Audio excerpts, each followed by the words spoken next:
வீட்டுக்குள்ள வந்ததும் உங்களுடைய கணவர் உங்களுக்கு ஏதாவது வேலைகள் செய்து தருவாங்களா?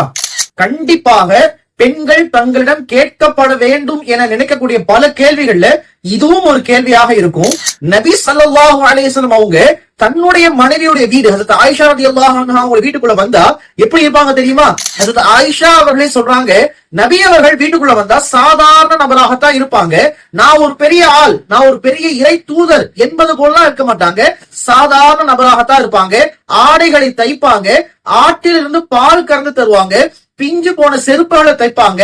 இன்னும் சொல்ல போனா தங்களுடைய வேலைகளை தாங்களே செய்து கொள்வார்கள். இந்த வார்த்தை ரொம்ப முக்கியமானது. இன்னைக்கு கணவன்களாக இருக்கக்கூடியவங்க மனைவி என்பவர்கள் தங்களுக்கு வேலை செய்வதற்காகவே இருக்கிறாங்க. தங்களுடைய வேலைகளை கூட மனைவி தான் செய்ய வைக்கணும்னு நினைக்கிறது ரொம்ப மோசமான ஒரு விஷயம். மனைவியா செய்ய முன் வராங்கன்னா அது வேற. ஆனா கணவன் இப்படி தன்னுடைய மனைவி தனக்கு செஞ்சே ஆகணும்ன்றத நிர்பந்திக்க கூடாது. நபிசாசம் அவங்க தன்னுடைய வேலையை தானே செய்து கொள்வாங்க. அது மட்டும் இல்லாம ஆயிஷா ரலியல்லாஹு கடைசியா சொல்றாங்க, ஒரு முறை கூட நபி ஸல்லல்லாஹு அலைஹி வஸல்லம் அவர்கள் தன்னுடைய பணியாளர்களையோ அல்லது மனைவியையோ அடித்ததே இல்லை என்பதாக சொல்லியிருக்கிறாங்க.